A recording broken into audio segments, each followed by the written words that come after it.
is enough said.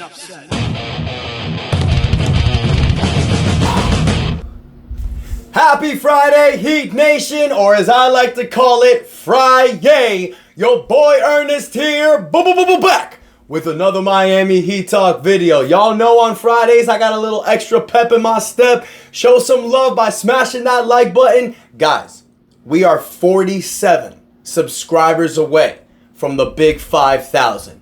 So if you guys are not subscribed, click that subscribe button. Would really go a long way. I started this journey a few years ago with my brother. Took some time off from it because I was focusing high on wrestling, Got an injury the summer of 2023, and I was able to boom this channel to where it is right now. So thank you to everyone that supports this channel. But together again, let's go on another Miami Heat Talk adventure.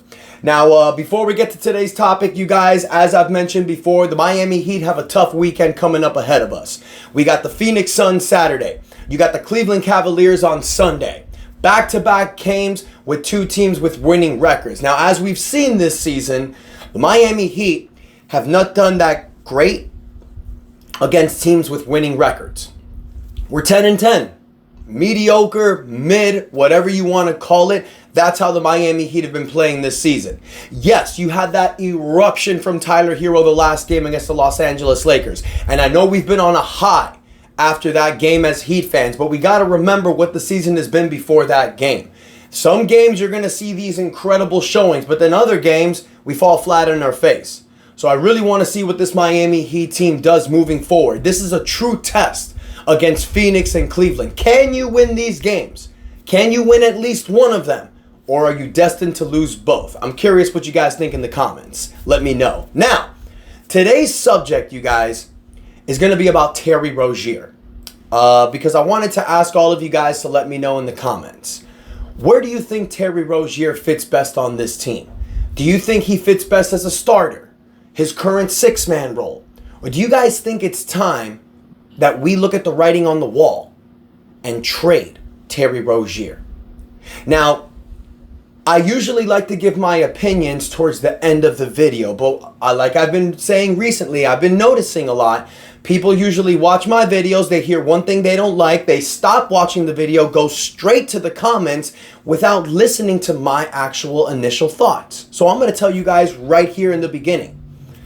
I think the Miami Heat should definitely entertain trading Terry Rozier if the right offer comes.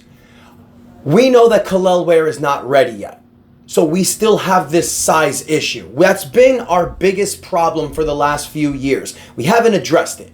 You drafted Kel'el Ware, but he's still raw. He's not ready yet. He was sent down to the G League. Now, hopefully, this is going to gain him more experience towards the second half of the season.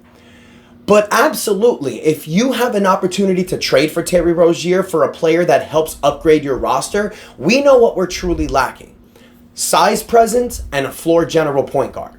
The last time we had a floor general point guard was the guy we traded for Terry Rozier, Kyle Lowry. The last time that we had a true quarterback one point guard was in the 2022 season when the Miami Heat were the first seed. Now, Kyle Lowry did fall off after that. Father Time is undefeated, ladies and gentlemen, and Kyle Lowry wasn't taking care of himself, so it hit a lot harder. Now, Kyle did help out in the 2023 playoffs, but he was a flop last year. That's why we traded him. Now he's doing pretty good in Philadelphia, so that's funny. But the true question is, if you have an opportunity to trade Terry Rozier for a big man or for a floor general point guard, would you take it? Now, on the other end, maybe the Heat shouldn't trade Terry Rozier because he's been kind of a revelation in this six-man role. I'm liking Terry Rozier coming off the bench. Yeah, you have a backcourt of Tyler Hero and Duncan Robinson. Honestly, it's not the best backcourt, especially defensively. So maybe another change needs to be made. I've said this before. I would really like to see either Jaime Jaquez or Haywood Highsmith Jr. start at that shooting guard role next to Tyler Hero. Haywood Highsmith would be the better option because he's a defensive specialist, but he's been playing power forward lately, so Spo ain't doing that. So you got Jaime Jaquez. Now, Jaime Jaquez and Jimmy Butler's game is very similar, so that's why I feel the reason why Jaime doesn't start. Duncan is out there because of his shooting, his spacing. It's incredible. So maybe Duncan Robinson and Tyler Hero is going to work. Now, they've played 4 games together as the starting backcourt, 2-2. So no matter what we do, we stay 500. It seems like this season. We're destined to be a 41-41 team this year. But we have seen in the regular season in the past, the Miami Heat does catch fire sometimes. We're able to go on these little 5 to 7 game winning streaks to get us on the winning end. So I'm waiting for that to happen. But let's go over Terry Rozier's numbers, you guys. This season, he's played 18 games so far. He's only missed 2 games, so he's been healthy pretty much the whole season, averaging 12.7 points a game, 3.5 rebounds, 3.2 assists, 36.3% from the three-point line, 41% for the field. If you look at his career numbers, ladies and gentlemen, it's a little bit lower, but it's pretty much there. Now, I know a lot of us, when we traded for Terry Rozier, we got excited because you saw what he was doing in Charlotte, averaging 23 points a game. That's Charlotte. I don't need to say more. He came to the Miami Heat with a lot of players that averaged 20 points a game. And I've said this a lot. If you have a starting lineup with 4 guys that are offensive-minded players. I know Jimmy and Bam are also defensive-minded players, but they've been averaging almost 20 points a game each season. So you put Terry Rozier on a team like that, someone's going to eat shit offensively. This year, it's been Terry Rozier and Bam Adebayo. Bam Adebayo has been able to figure it out because he helps in a lot of other ways. But Terry Rozier was just kind of falling flat on his face, especially with the starting unit. So now that T-Rose coming off the bench, ladies and gentlemen, I think this is working perfectly.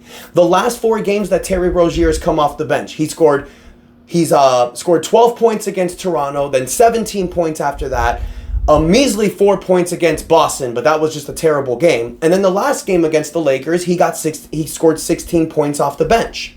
He's played about 25 to 29 minutes each game off the bench. It's working. Yeah, we're 2-2 these last 4 games. Yeah, no matter what changes we make, it seems like we're destined to be mediocre this year unless you're able to make a spark on this lineup. Because sometimes, ladies and gentlemen, it's not about putting the best players together.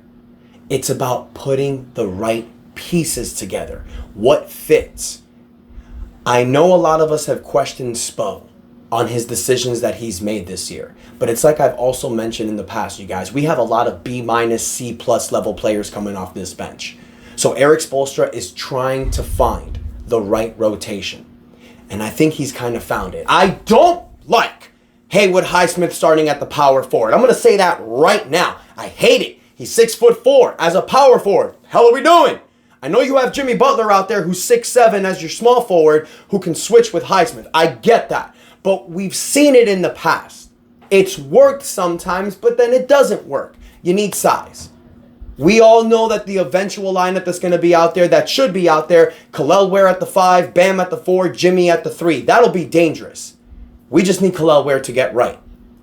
But it also another reason why I mentioned earlier, you guys, about possibly trading Terry Rozier. He's on a very user-friendly contract. And we know something about this new NBA collective bargaining agreement.